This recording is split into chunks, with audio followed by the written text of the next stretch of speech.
সবার প্রথমে সকলকে গুড নাইট জানাই। এটা কিন্তু আমার নাতির জন্য একটা টিফিন বানানো হচ্ছে। কদিন থেকে ওর শরীরটা ভালো নেই, তাই কিছুই খাচ্ছে না। তাই একটু খাওয়ানোর চেষ্টা করা, খাবে কি না জানি না। আমি দেখো দুটো ডিমের মধ্যে সামান্য একটু পেঁয়াজ কুচিয়ে নিয়েছি, আর একটু বিট নুন, আর একটু গোলমরিচের গুঁড়ো। যেহেতু আমার নাতি খুব ছোটো, সেজন্য কিন্তু এতে আমি কোনো লঙ্কা কুচি দিইনি। তোমরা একটু লঙ্কা কুচি দিয়ে নিও। এইভাবে কিন্তু টিফিন বানালে বা রাতে ডিনারও তোমরা করতে পারো, যারা খুব হালকা খাবার খাও।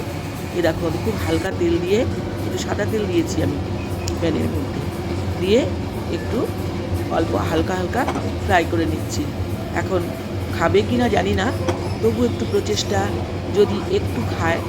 আমাদের বড়দেরই জ্বর হলে কোনো খাবার মুখে রুচে না, আর তো ছোটো শিশু, ঠিকমতো বলতেও পারে না।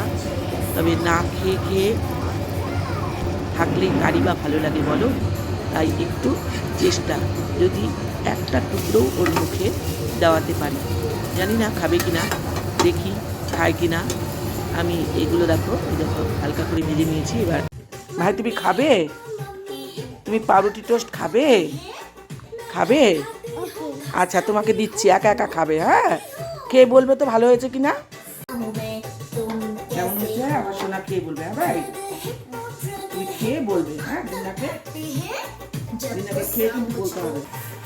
এটা দিচ্ছি, তুমি এটাকে খেয়ে বলো। হ্যাঁ, আমি খাই দেবো, তুমি একা খাবে? তুমি এটা খাও, দেখি কেমন লাগে, খেয়ে যাও। আমি ঝাল ছাড়া করেছি, খাও গোলমরিচের গুঁড়ো দিয়ে। খাও, টেস্টি নাকি দেখো? Tasty tasty. ও সোনালি আমার, খাও খাও। ভাই আমার, কতদিন থেকে ঠিক মতো খাওয়া দাওয়া করছো না। না, খাও, শেষ করলে আমি আবার দেবো তোমাকে।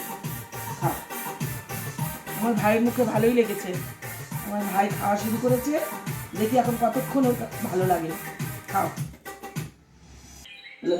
বলে গুড নাইট। হ্যাঁ বলো গুড নাইট, বলে দাও। হ্যাঁ, খাওয়াতে ব্যস্ত না।